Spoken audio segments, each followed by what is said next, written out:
the Secret Service director, set to brief lawmakers, including our next guest, on the security failures at Saturday's Trump rally. So what do they want to hear? Let's bring in GOP Congressman, West Point grad, Wesley Hunt. Congressman, obviously you spoke to Don Jr., you haven't spoke to the former president yet, but what question do you have with your military background, your security knowledge? Yeah. The biggest question is how does an assailant get on a rooftop that close to the former and future president of They the say country? it's up to local police to worry about that rooftop. They'll worry about further back. Well, it's up to all of us at the end of the day. I mean, within 150 yards of anything, that's an easy shot for somebody that can be just really a recreational shooter. I mean, we were talking earlier about, with my AR, I could absolutely make that shot from 150 yards away. It's basically a chip shot. So the idea that we're going to try to blame other people for allowing anybody to get that close in the first place, I think that's a bit of a cop-out. My gut just, I hate being critical of law enforcement. Yeah. But strategically, you got to find out what's going on.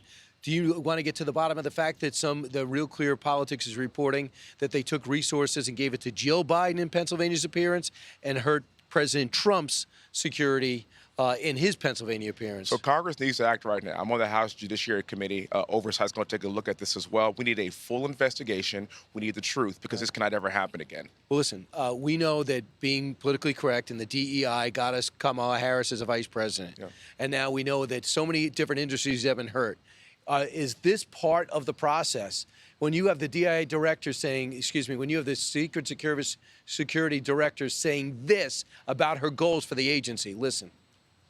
We need to attract diverse candidates and ensure that we are developing and giving opportunities to everybody in our workforce, and particularly women. Her goal was 30% of the force being women. Why? Just get the best people, for goodness sakes. That's ridiculous. And as a combat guy, as a veteran, as a West Point guy, I really don't care what race, religion, color, creed you are. I want the best person for the job. When I flew Apaches in Baghdad, I really didn't care what the person looked like. I wanted to make sure that person had my six and they were going to do their job so that I could actually get home back to my family again after a combat deployment. This has to stop. We're seeing it in the military. We're seeing it in the Secret Service. I understand the idea of wanting more diversity. I've been black for a long time, Brian. I get it. And I like the idea of having people from all walks of life participating in service to this country. But it's about the best person that wants to do it. And when you start focusing on DEI, you start focusing on the actual mission itself. Right. Right now, if you're President Trump, would you go back and do a rally again? Would you be hesitant? If I know President Trump, of course he's going to. And I do want to say this, as an Apache pilot flying in combat, I've been shot at before. The courage under fire that we saw from President Trump is absolutely unprecedented.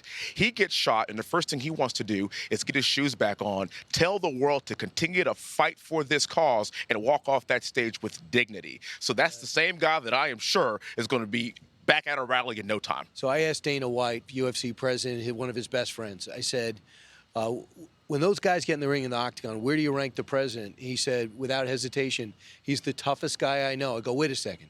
To get in the octagon, you got to be an elite competitor. Yes, he said Donald Trump is the toughest guy he knows. That's before he got shot. You are absolutely correct. And the idea that this guy was playing golf at 9 a.m. the very next day, I got to tell you, it's admirable. But God had his hands on him in that moment. And I know what it feels like to get shot at and then to look up and to realize that I'm still here. I've kissed the ground before after a few missions because I now have a reinvigorated spirit about life. We're going to see that this week from President Trump. And good luck with your speech today. You're going to how to get America wealthy today. You are correct. Is a theme in your financial services. Yes, sir. And by the way, you outdressed me, and I'm really hurt about that because I have a wardrobe deal and you don't. Thank you so much. Great. I'm Steve Ducey. I'm Brian Kilmeade. And I'm Ainsley Earhart. And click here to subscribe to the Fox News YouTube page to catch our hottest interviews and most compelling analysis.